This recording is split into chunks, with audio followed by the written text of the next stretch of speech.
Yes, you can make a gorgeous and healthier lemon raspberry bundt cake that is just like the famous Nothing Bundt cakes.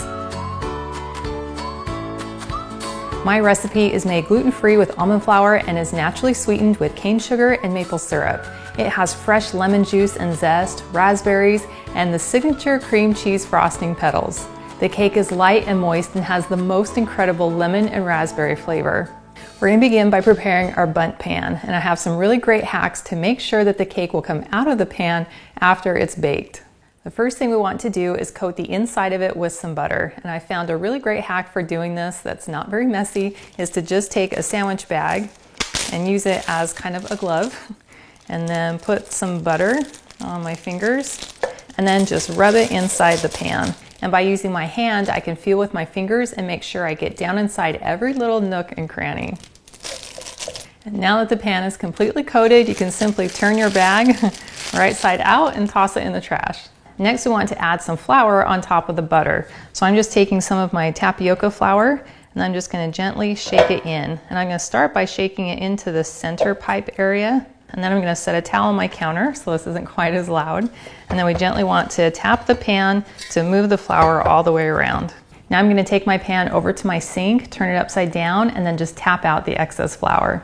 Next, we want to prep our lemon, and we're going to start with one medium-sized lemon. And this came off of my friend's lemon tree, so I'll go ahead and remove the stem. And then first we want to zest the lemon, so I'm just going to take my zester, run my lemon all the way around, and I'll be careful not to go too deep into the white because then that's where it can become a little more bitter.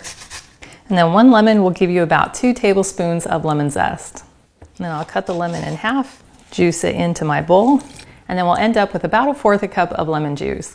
And if you have less than that, you might need to use an additional lemon. To make our bundt cake batter, we're going to start by adding our wet ingredients to a large mixing bowl.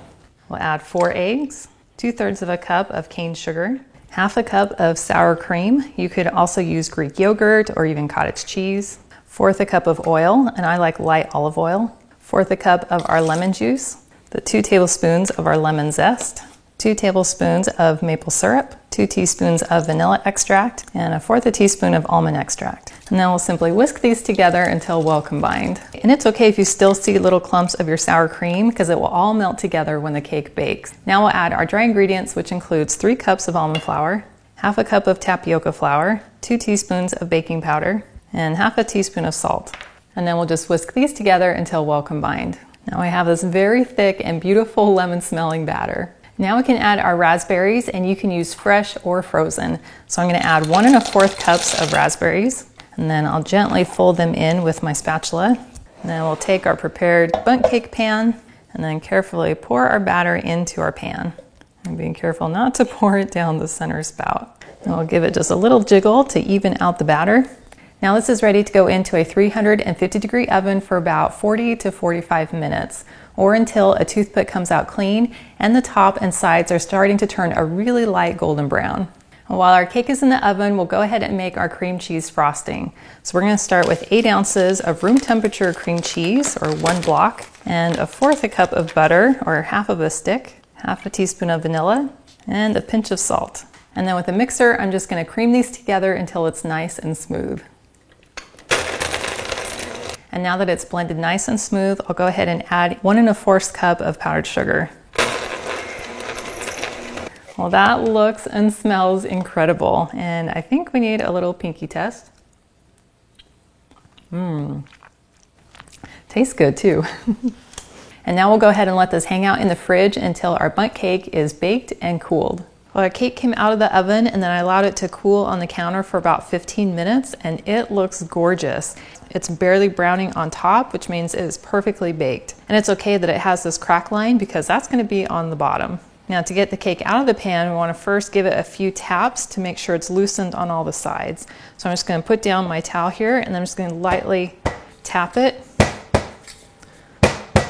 all the way around. And as I'm tapping, I can see that it's kind of separating from the sides, which is a very good sign. Now I'm going to take my cake plate, turn it upside down, and then, moment of truth, we're going to flip it over. Ah, I heard it release. And then very carefully lift up our pan, and we have this gorgeous bundt cake. I'll go ahead and reposition it just slightly so it is centered. And now I'm going to put this in my fridge so that it can cool completely before frosting. Well, I put my cake into the fridge and it is now completely cooled and ready to frost. So I've just taken my piping bag with a jumbo piping tip and then just put it inside of a cup so that I can easily fill it with frosting. Now, to get those beautiful thick piped petals onto your cake, I found it works best to start from the outside and then pipe towards the inside. Now, depending on the pattern that's on your bundt cake, you can pipe according to the pattern, or you can just easily space them out.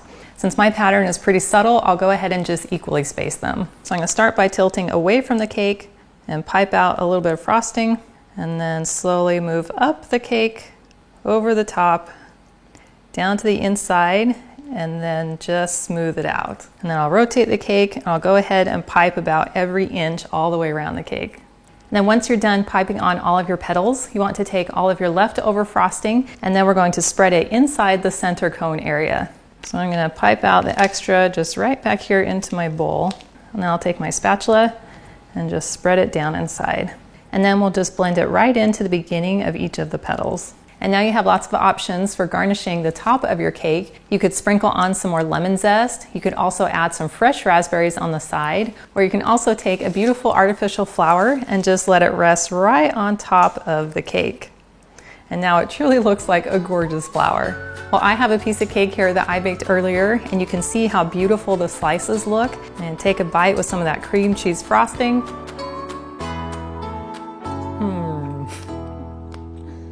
That is so delicious. That cake is just moist and fluffy, and it has the perfect balance of tangy lemon juice with natural sweetness. And then getting the sweetness coming in from the cream cheese frosting is just heavenly. And I love knowing that I'm eating something with clean, natural ingredients that are going to leave me feeling just as good even after I eat it. And I love sharing my creatively healthy recipes so that you can enjoy them too. Well, thank you so much for hanging out with me today in my kitchen, and I've included a link in the video description below to the full recipe, and it's on my website, gentletummy.com. And I also invite you to like and subscribe to my channel. And if you know someone else who you think would love this recipe, please share this video with them.